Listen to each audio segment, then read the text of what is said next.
Hello बच्चों, चलिए प्रश्न को पढ़ते हैं और समझते हैं। समाकलों का मान ज्ञात कीजिए। और बच्चों, समाकलन दिया हुआ है हमें एक्स की घात ए, और हमें इसका समाकलन ज्ञात करना है। ठीक है बच्चों, प्रश्न को प्रारंभ करने से पहले प्रश्न के लिए बच्चों हम मुख्य अवधारणा लिख लेते हैं बच्चों। ठीक है, जिसकी सहायता से हम इस प्रश्न को हल करेंगे। ठीक है बच्चों, तो मुख्य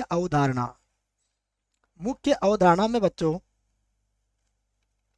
हम समाकलन ज्ञात करने के कुछ सूत्रों को लिखेंगे बच्चों। देखो, जिसमें पहला सूत्र है हमारा कि हम जानते हैं समाकलन एक्स की घात एन डी एक्स।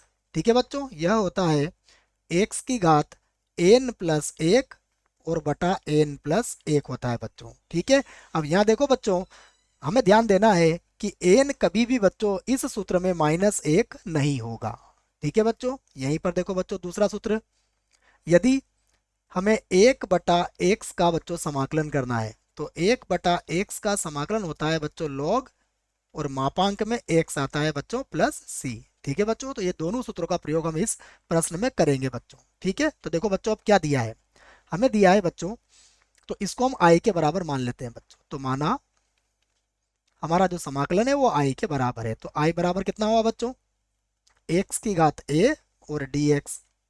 देखो बच्चों, यहाँ पर हम कहेंगे, पहली स्थिति बनाएंगे बच्चों, और हम कहेंगे यदि यदि ए बराबर नहीं है बच्चों माइनस एक।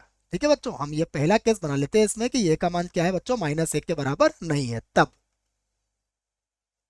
तब देखो बच्चों, आई बराबर क्या हो जाएगा हमारे पास, तब आई बराबर हो जाएगा, मैं फिर से लिख देता हूँ इसको, एक्स की घात ए डी एक्स।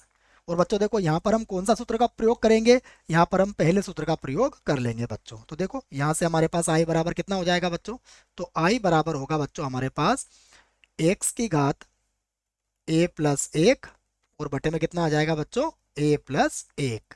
तो प्लस कितना लगा देंगे बच्चों, सी। ठीक है, तो ये हमारा पहले केस का उत्तर होगा बच्चों। ठीक है, तो ये हमारा उत्तर आ गया बच्चों। अब देखो फिर से हम दूसरा केस बना लेते हैं बच्चों। तो दूसरे केस में हम क्या कहते हैं कि यदि ए का मान कितना है बच्चों, तो हम लिख लेते हैं यहाँ पर, यदि यदि ए बराबर कितना है हमारे पास, माइनस एक है। तब देखो बच्चों, तब हमारे पास क्या होगा, तब हमारे पास आई बराबर हो जाएगा समाकलन में एक्स की घात माइनस एक और डी एक्स। तो बच्चों इसे मैं क्या लिख सकता हूँ, इसे मैं लिख सकता हूँ एक बटा एक्स और डी एक्स।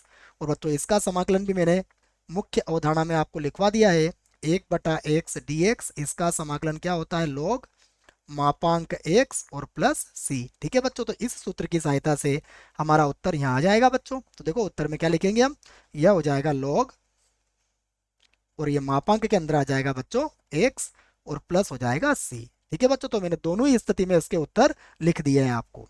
आशा करता हूं आपको इस प्रश्न का उत्तर समझ में आया होगा। धन्यवाद।